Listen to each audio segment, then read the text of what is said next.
Next up, we have Bet Hannon. Super excited for her presentation. Bet has worked with businesses and nonprofits for 14 years, helping them build WordPress websites and learn how to use digital marketing tools effectively. She is the founder and CEO of AccessiCart that focuses on accessibility and e-commerce, along with other higher user interaction websites. Bet lives in Bend, Oregon, and is co-organizer of the WP meetup there. So we'll bring her in. Hi, Bet. How you doing? Hey, I'm doing all right. Are we showing everything okay? Yeah, you look great. You Awesome. sound great. Awesome. Thanks for being here today. Oh, you're more I than love welcome. that. You're in Bend. You're kind of on my side of the world. I'm over in Boise, so Oh, we're close, yeah. close enough. Feels like we're neighbors. We are neighbors. We go through Boise. My brother lives in Moscow, so we head Oh, over and meet cool. there sometimes. So, yeah, awesome. That's awesome. Cool. Well, glad you're here. If you need anything along the way, please let me know. Not a Otherwise, I'll just problem. turn it over to you. Awesome. That sounds great. That sounds great. Well, thanks for that bit of introduction. I won't belabor that anymore, but just share that, I've been working with WordPress since 2008. I started running a remote agency around that time, even before it was cool to do so.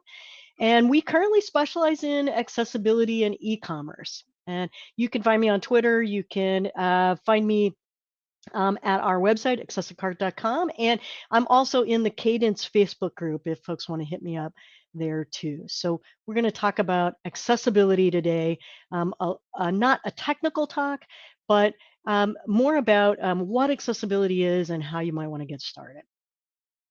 I think everybody has an accessibility story if you start to get concerned about it. Maybe you've known somebody with a disability.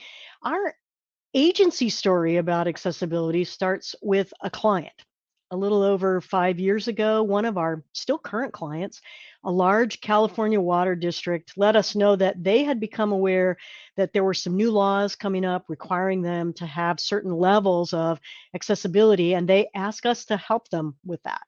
And we didn't know a lot about accessibility, but all of us, our team and the client, dove in and we learned a lot about accessibility. And when we did, our team got hooked and passionate about making the website, making the internet as widely available and usable for people as possible. And I will confess that I am not the most technical person on our team, but I do think talking about accessibility, helping folks learn what it is and why we should make sites accessible is a huge part of what drives me and an important conversation to have. So let's dive in.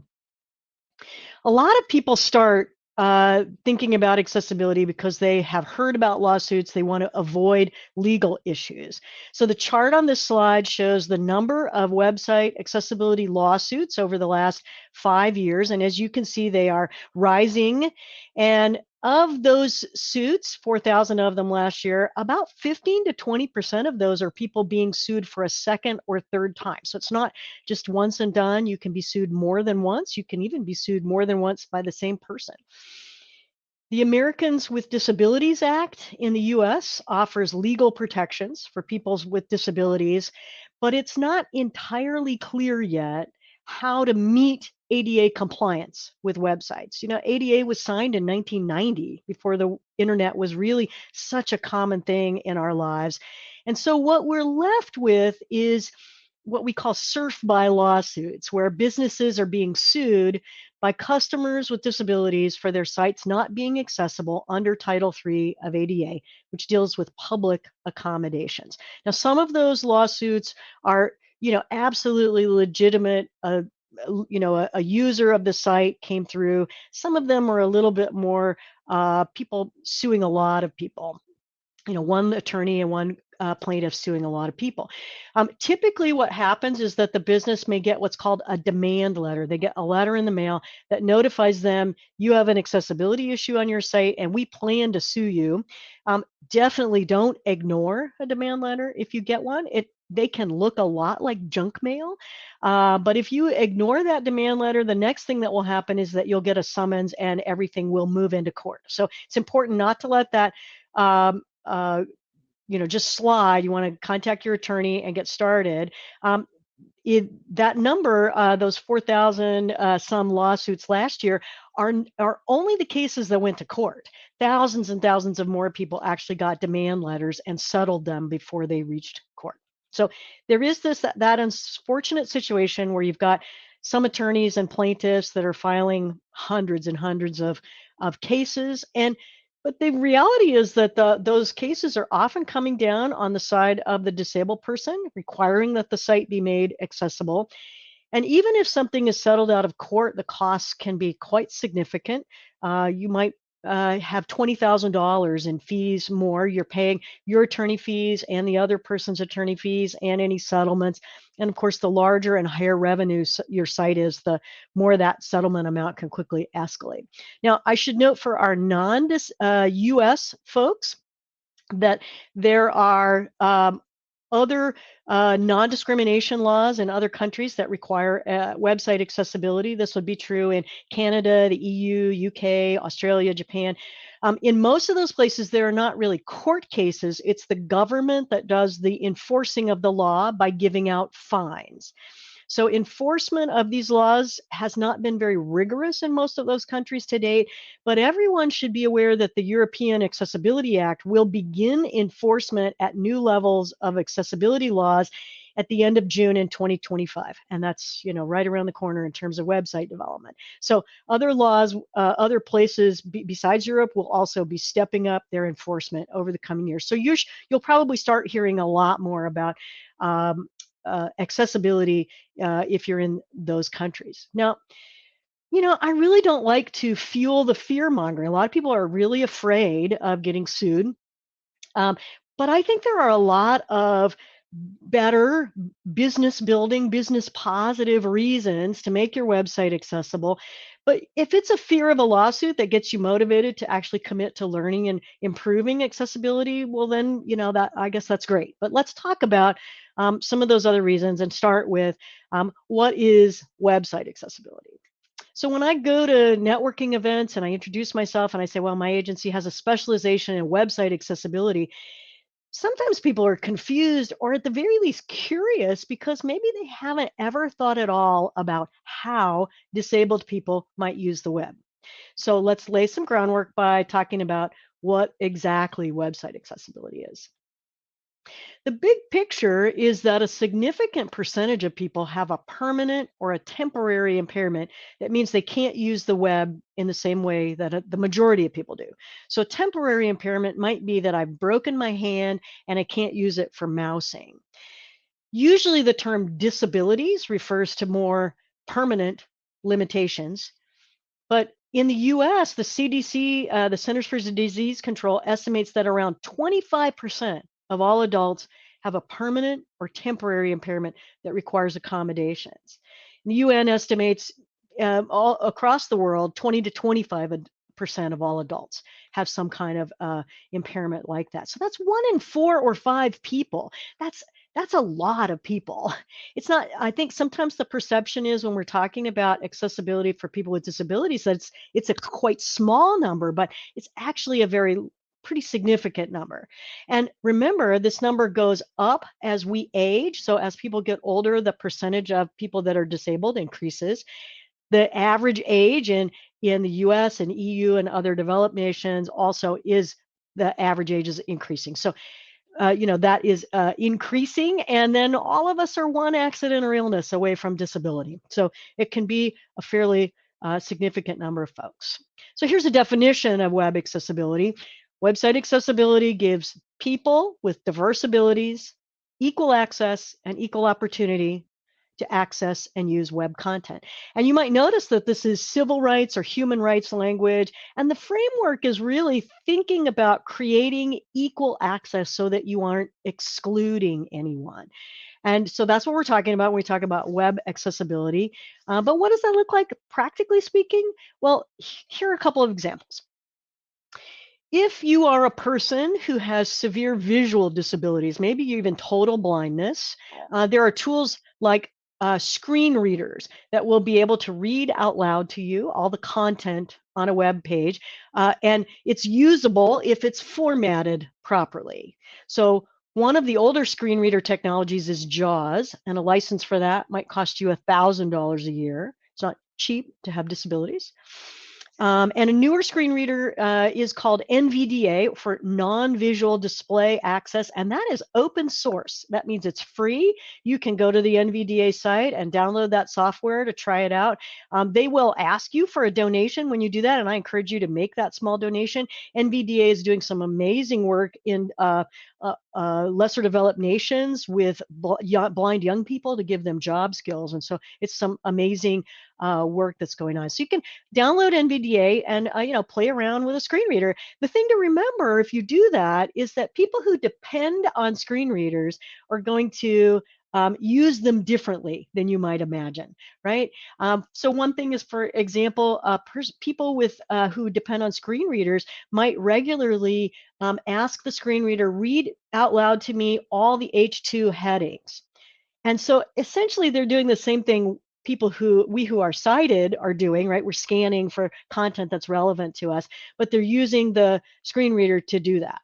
And so and the other thing is, if you can go to YouTube, you can find on YouTube demos of people who are using screen readers. And one of the things that you might notice when you do that is that while I listen to podcasts at about 1.5 speed, people who use screen readers are regularly listening at 4 and 5 times X speed on things.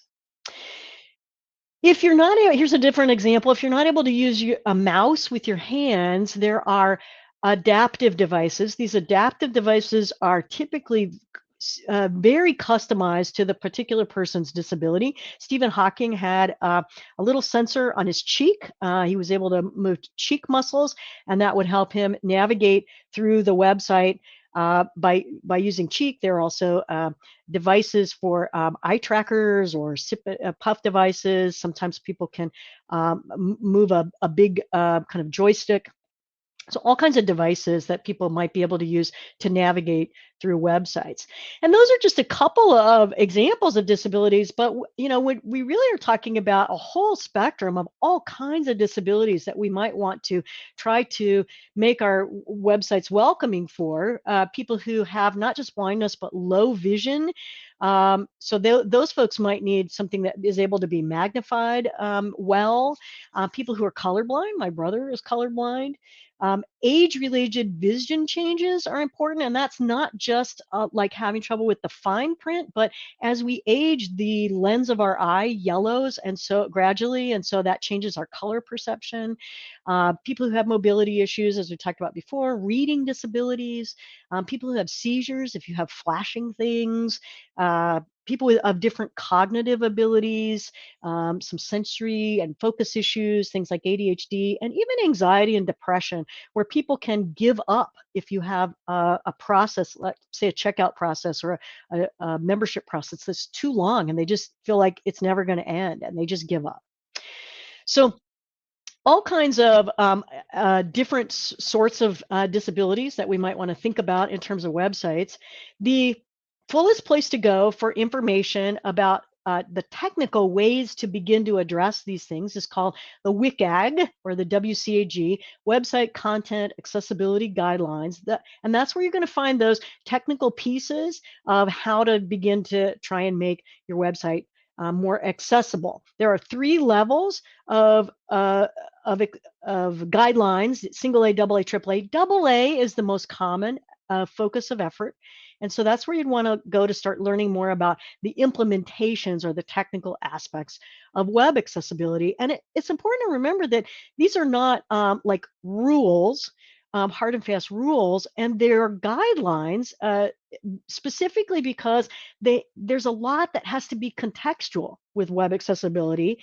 And just even if you can be 100% on the WCAG guidelines and still not be accessible, right? And so we can deal with more of that in the questions, but this is where you would want to start. So let's talk about a few tips for our specialization is e-commerce and checkout sorts of sites, high interaction sites, but just general accessibility too. As I mentioned, a lot of people use accessibility devices And the good news is you don't have to try and make your site work with thousands and millions of different, customized devices. All of those devices really come back to being keyboard driven. They're using keyboard navigation. So if you've ever used Control X or Control S, those are keyboard navigations. And but people who use both accessibility devices, but also screen readers depend on keyboard navigation. So you'll want to start by just going to your website and then using only the tab and enter keys to test how far you can navigate and what, can you get to the submenus? Can you get out of your search box? Those kinds of things. So you can start testing for some accessibility for keyboard navigation. Huge piece of making your site properly formatted, not only for screen readers and people using the keyboard navigation, is to use what's called semantic markup. Now, semantic markup means that you're properly using your all of your semantic tags, but in a huge one for folks and for folks that people often have problems with are the headings tags. You want to make sure that your heading tags are properly nested. So you would never go from an H2 to an H4 or 5, right? You would always have a 3 in between. So they're nested just like your high school, English essay or your writing essays, right? Or the Roman numeral kind of piece, and you're nesting those. A lot of people think that they're using heading tags for styling those pieces, but actually the H2s can be the same font and font weight as the paragraph text, but they just need to be indicating what the content is, right? Is this the section title? Is it a subsection title? Is it a paragraph? So you want to make sure you're doing that. But semantic markup also applies to other things like making sure your ordered and unordered lists are properly put together, that you're using proper labels on tables and those kinds of things. Another tip is using alt text. And so anytime you add, when you add images to your content, you want to make sure you're adding alt text to them. This is not the same thing as a caption. You might also have a caption, but the purpose of the alt text is to give a description of the image for users that are visually impaired. And by the way, this is also the text that will appear for someone who has very low band internet connection, right? If they don't have enough connection to get the image downloaded, that's the text they'll see. And anytime you're adding an image that has text as a part of the image, so if you've got a promotional image for an event, for example, and you've got text inside the image, you need to make sure that that text is appearing either on the surface of the page or as a part of the alt text, right? Because the screen reader can't read that text out loud when it's inside the image. So you need to provide a place for the screen reader to access that text. There are entire presentations about how to write good alt text, some of them by a member of our team, Meg Miller. You might seek those out. We also have a post on our blog, a recent post about doing alt text specifically for product images, which take a little more care and thoughtfulness. And you might want to seek out those videos of the webinars or presentations and posts to learn a little more about alt text. Accessibility guidelines give us a measurement, a ratio, defining the color contrast between the background and the font on a page, right? Whether that's for a button or just on the page. And as you can see in this graphic, some combinations of colors are really hard to read and others are easier to read. And those good and bad labels should give you some clues, right? There are some automated tools to help you find and check your color contrast. One of them's listed, the little link there below, the WebAIM tool. Those are all free. You just need to look up the 6-digit hex code for your colors and then put those into the checker. And the checker will tell you whether it meets guidelines at the particular font size. So if a font size is larger, it doesn't have to have quite as much contrast. But when you get to tinier font, it has to have more and more contrast. So these last three things that I have mentioned, using semantic markup, especially headings, using alt text on your images, making sure you have good color contrast, It's said that this will fix about 80% of all the accessibility issues on the web. So paying attention to these three things are kind of the low-hanging fruit and a great place to start if you want to try and start making your website more accessible. Semantic markup, alt text, color contrast. If you have checkouts and sign-up processes that are a part of your website, you want to be aware that this is a really common place for accessibility issues. Sometimes the base plugin that you're using, like a WooCommerce or a LearnDash, is fairly accessible out of the box, but then additional plugins that you're using to add more other features may make it not accessible. So it's really important to check this, right? If the blind person can't put their credit card number in, you've lost that sale.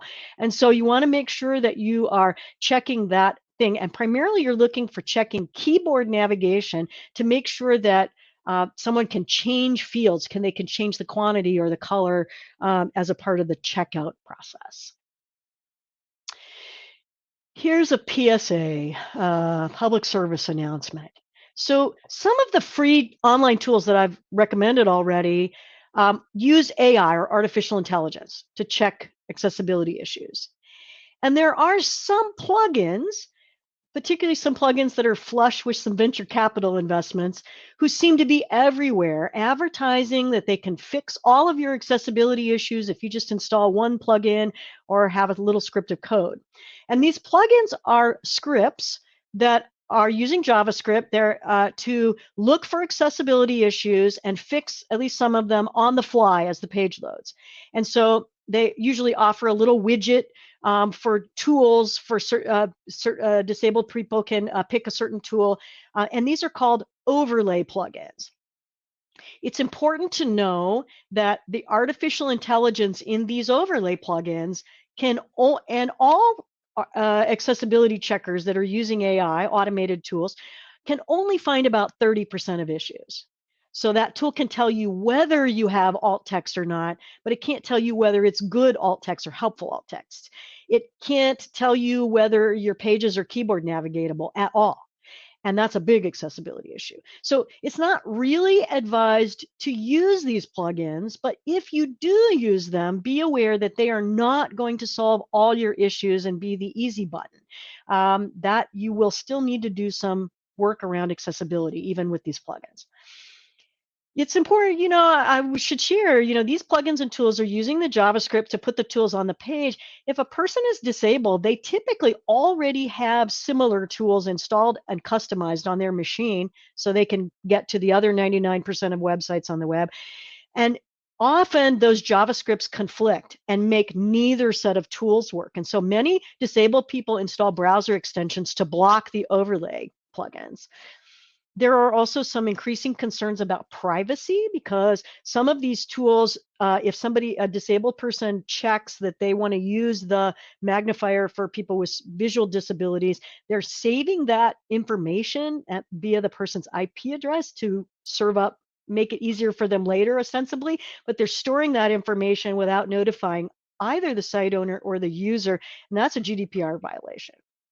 And finally, we are seeing some anecdotal evidence that increasingly that these sites are being, the sites that use these plugins are being targeted for accessibility lawsuits because it's very simple to say, well, you knew that you should do something about accessibility. You installed this plugin, but you didn't fix all the accessibility issues. So the best place to learn about overlay plugins is overlayfactsheet.com. That's the first link on this set of links. We'll get a copy of the slides for folks later, but overlayfactsheet.com will give you a lot of information about how they work and why they're problematic. If you are in the US businesses may qualify for up to a 50% non-refundable tax credit when they make their websites more accessible. Do anything to improve the accessibility on the site. So that can be audits, it can be a site rebuild that includes accessibility, it can be remediations. The business has to be either under 30 employees or over under a million in gross revenue, one of the two. But the entire cost of a website project can be included when accessibility is a focus of that project. And it's a fairly short form. It just reduces the amount it's not you don't get money back. So the business has to pay out up front, get those receipts that show that accessibility was a focus, and then claim it on your next year's taxes. So let's talk a little bit about what we've talked a little bit about what accessibility is, some best practices for accessibility, a couple tips. Let's talk about the benefits of accessibility. Beyond not getting sued, why might you want to make your website more accessible? Well, if 20 to 25% of all adults have some disability that requires an accommodation, why would you not want to increase your potential audience by 20 or 25%? I really think this is one of the biggest reasons to make your website more accessible, is to get more customers, to broaden your audience, have more people learn about your organization. That's why I titled this talk, Reach More People. As a human being, you might be more committed to including people with disabilities, but as a business owner and as organization, one of your basic goals is expanding your audience, growing, and accessibility ought to be one of the ways that you work at that. So some of the most basic web accessibility tasks include adding alt text to your images and making your H tag structure, your semantic structure correct, getting that structure correct. Those two things are also what the Google bots use to better index your site and decide how relevant your context is. So people with screen readers and assistive devices need that proper semantic piece, and they need the alt text, but all of that helps with your SEO. You almost always improve your SEO when you pay attention to accessibility. It's a win-win all around. No doubt you have seen curb cuts in sidewalks. Those little ramps that they put into sidewalks to enable people with wheelchairs and mobility carts to get around. And absolutely, those help people who use wheelchairs and carts. But I'm so glad for them when I'm hauling my luggage around. People who push kids in strollers are happy for curb cuts. And so similarly, when you make your website accessible, you're going to look at things that will improve the user experience for everyone who visits your website. Consider, for example, that some people won't have a disability, but they'll have contextual limitations. Maybe I'm trying to use your website while I'm holding a wiggly baby, or I'm on my phone in bright sunlight, or I'm in a really noisy space and I can't listen to your video. All of the ways that you're going to improve accessibility will allow those people to better use your website. It's going to improve everyone's user experience. And by the way, all kinds of accommodations and technologies that were originally developed to assist people with disabilities have spilled over into the mainstream to make all our lives easier. So all of our AI assistants like Alexa and Google Home all started out as ways that AI could help people with various disabilities. So make your site accessible, improve everyone's user experience. It's usually a lot cheaper to keep your current customers than it is to acquire new customers. And the likelihood of developing disability increases as we age. We can always have, an illness, a disability come on, an accident. And difficulties can sometimes start small. My eyes are getting older. It's harder to see that fine print.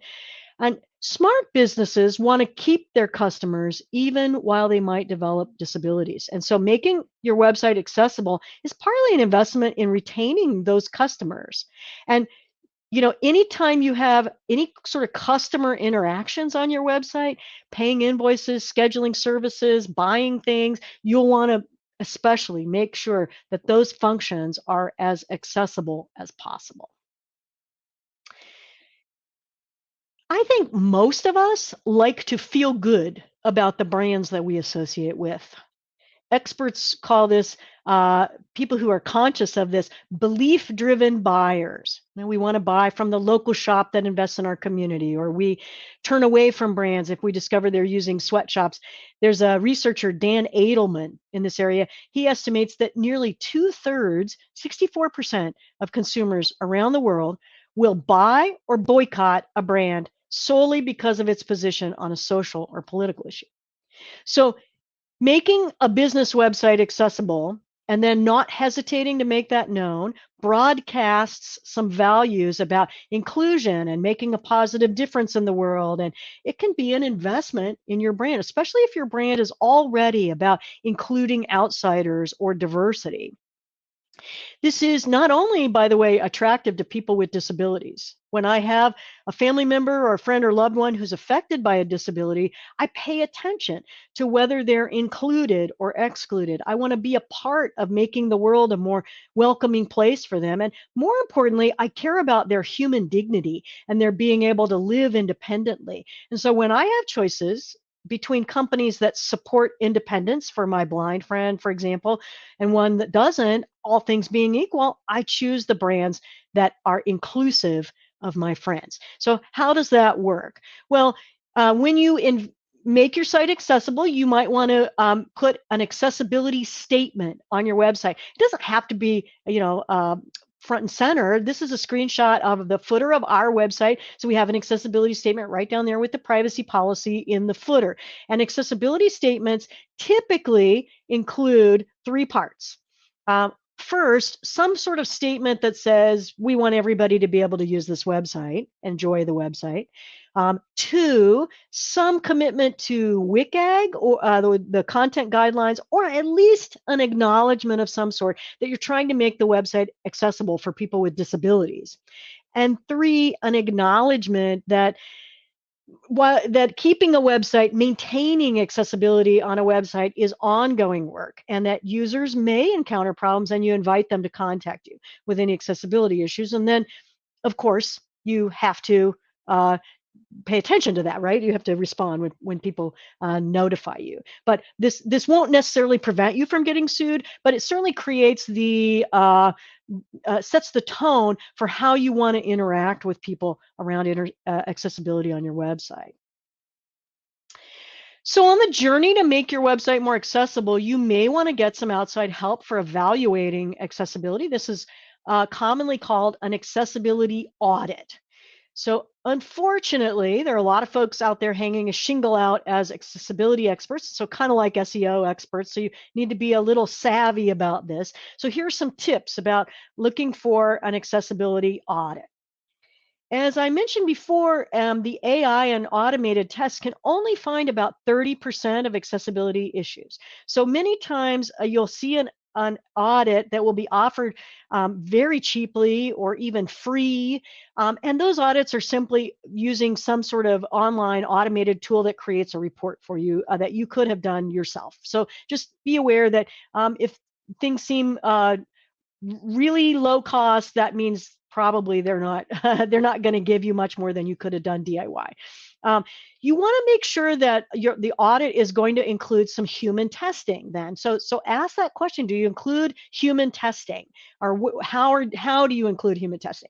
But it doesn't necessarily have to include testers with disabilities. A non-disabled accessibility expert should be able to tell in almost all cases when something's going to be a problem for people with disabilities. In the audits that we do, are once in every 10 or 12 audits, we might come up with a unique situation that our auditors aren't really sure about, and then we have a cadre of some disabled folks disabled users that we call on to ask questions for. But most of the time, the non-disabled accessibility trained person should be able to tell.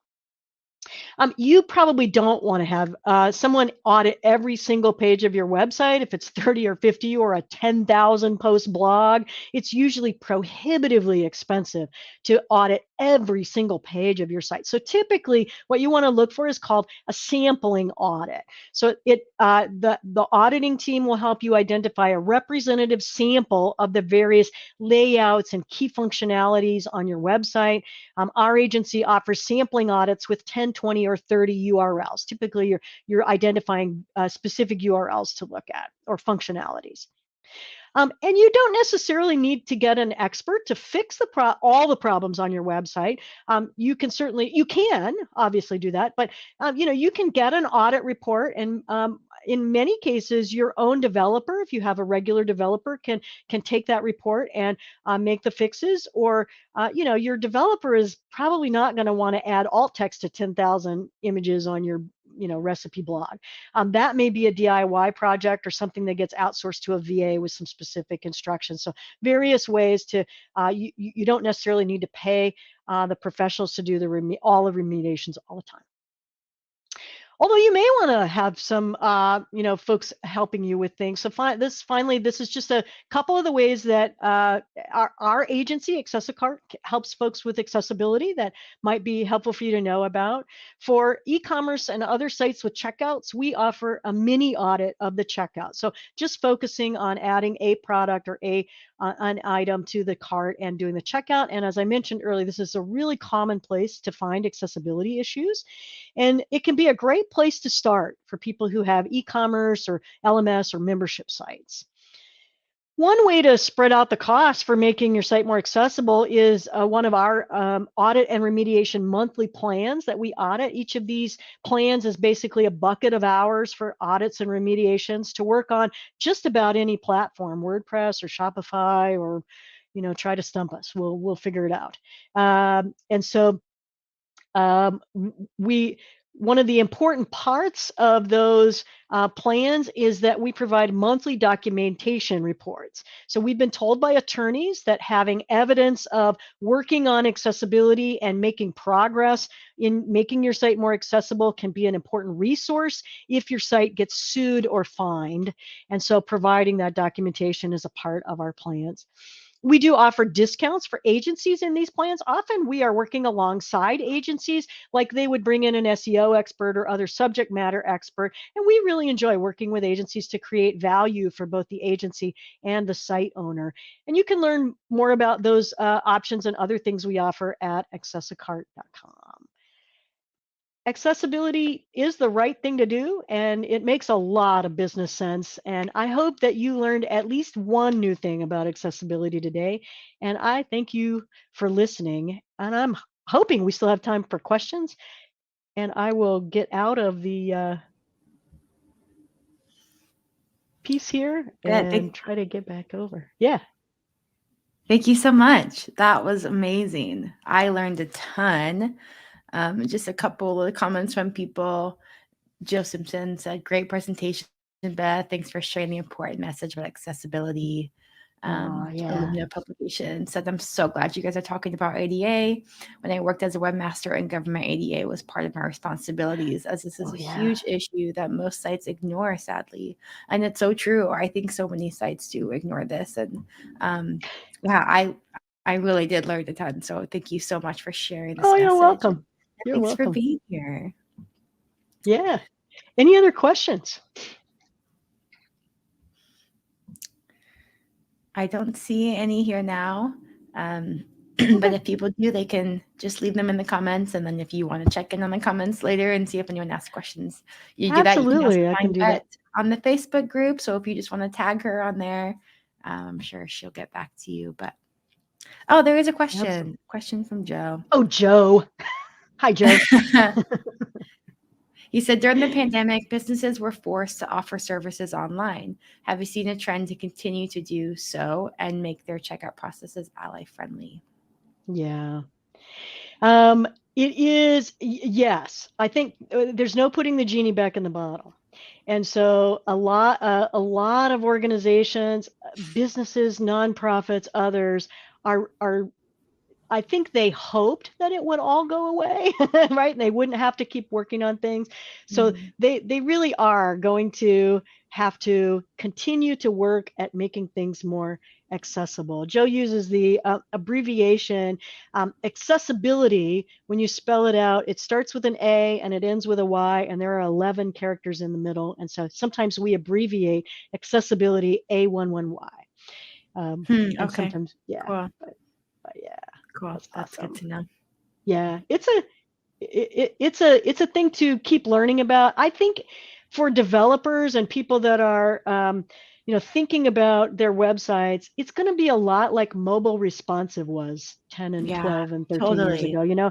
A few people were like, oh, I don't people aren't looking at my website on their phones. And we have people that say we don't have any blind people that visit our site. I was like, Yeah, yeah, but it's it really is something that everybody's going to have to do.